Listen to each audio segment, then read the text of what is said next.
अनादिकाल की बात है। न आकाश था, न भूमि, न दिशा और न ही समय। केवल एक शून्य, शांत मौन असीम। उस शून्य के भीतर विराजमान थे आदियोगी महादेव। उनका अस्तित्व प्रकाश से परे था, शब्दों से परे था। वे स्वयं शून्य थे और वही पूर्ण भी थे। जब ब्रह्मांड ने जन्म लिया तो सृष्टि के 3 स्वरूप बने, ब्रह्मा, विष्णु और महेश। परंतु तीनों में सबसे रहस्यमयी और अगम्य शक्ति थी महेश महादेव। काल चक्र आगे बढ़ा। देवता, असुर, मानव सभी अपने अस्तित्व को सर्वोच्च मानने लगे। यज्ञ, तप, व्रत सब केवल नाम और प्रसिद्धि के लिए किए जाने लगे। धर्म एक व्यापार बन गया और अहंकार हर दिशा में फैल गया। यह देखकर महादेव मौन हो गए। वे कैलाश पे चले गए, ध्यान में लीन हो गए। संपूर्ण ब्रह्मांड उन्हें भूल चुका था, लेकिन उन्हें किसी की याद नहीं थी, क्योंकि वो जानते थे जो जन्मा है वह मिटेगा ही। एक दिन असुरों का राजा अंधकासुर, जिसने हजारों वर्षों तक तप किया था, ब्रह्मा से वरदान पा चुका था कि उसे कोई देवता, कोई असुर, कोई मनुष्य मार नहीं सकेगा। अंधकासुर ने उस शक्ति का दुरुपयोग किया, देवताओं के लोकों पर आक्रमण कर दिया। ऋषियों के आश्रम में जलने लगे, धरती रोने लगी, आकाश कांप उठा। ब्रह्मा और विष्णु असहाय हो गए। उन्होंने कहा, अब केवल एक ही शक्ति है जो इसे रोक सकती है, वह है महादेव। देवता कैलाश पहुँचे।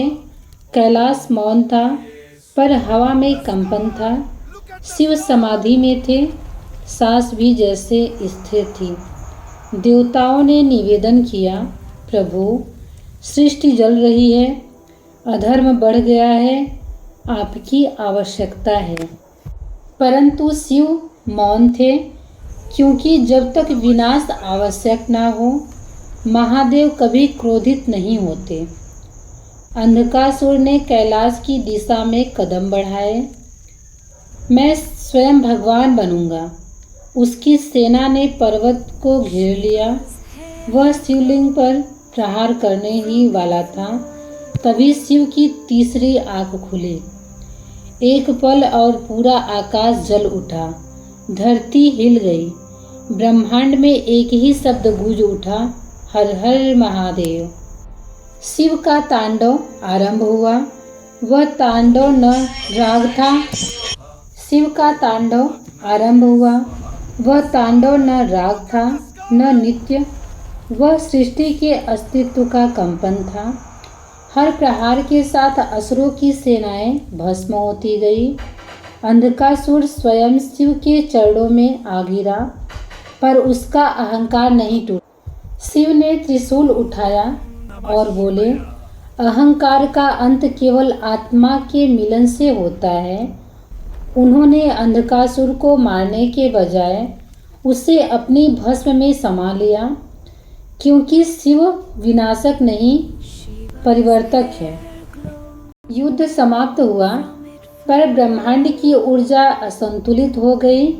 क्रोध की अग्नि इतनी प्रचंड थी कि सब कुछ भस्म होने लगा। तब शिव ने समझा, यदि यह ऊर्जा शांत न हो तो सृष्टि नष्ट हो जाएगी। उन्होंने अपने ही शरीर को विभाजित किया और वह भस्म गंगा बनकर शीतलता में परिवर्तित हो गई। उनकी अग्नि गौरांग रूप में पार्वती के साथ स्थिर हो गई। उनका तांडव नटराज के रूप में संगीत बन गया। युद्ध समाप्त हुआ, पर ब्रह्मांड की ऊर्जा असंतुलित हो गई। क्रोध की अग्नि इतनी प्रचंड थी कि सब कुछ भस्म होने लगा। तब शिव ने समझा, यदि यह ऊर्जा शांत न हुई तो सृष्टि नष्ट हो जाएगी। उन्होंने अपने ही शरीर का विभाजित किया। वह भस्म गंगा बनकर शीतलता में परिवर्तित हो गई। उनकी अग्नि गौरांग रूप में पार्वती के साथ स्थिर हो गई। उनका तांडव नटराज के रूप में संगीत बन गया और शिव फिर मौन हो गए, समाधि में लीन, नश्वर संसार से परे। उन्होंने स्वयं को भस्म कर सृष्टि को बचा लिया। समय के साथ सब कुछ सामान्य हुआ। देवताओं ने जय जयकार की, ऋषियों ने स्तुति की, पर शिव फिर नहीं बोले, क्योंकि वो जानते थे हर बार जब सृष्टि अपने मार्ग से भटकेगी, हर बार जब धर्म अधर्म बढ़ेगा, शिव फिर मौन तोड़ देंगे।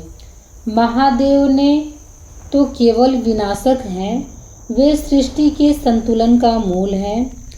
वे वही हैं जो जन्म से पहले थे और जो अंत के बाद भी रहेंगे। Hello my YouTube family, welcome है आप सभी का हमारे नए ब्लॉग में। तो जो भी महादेव के सच्चे भक्त हैं वो कमेंट में हर हर महादेव जरूर लिखेंगे। हर हर महादेव, ओम नमः शिवाय।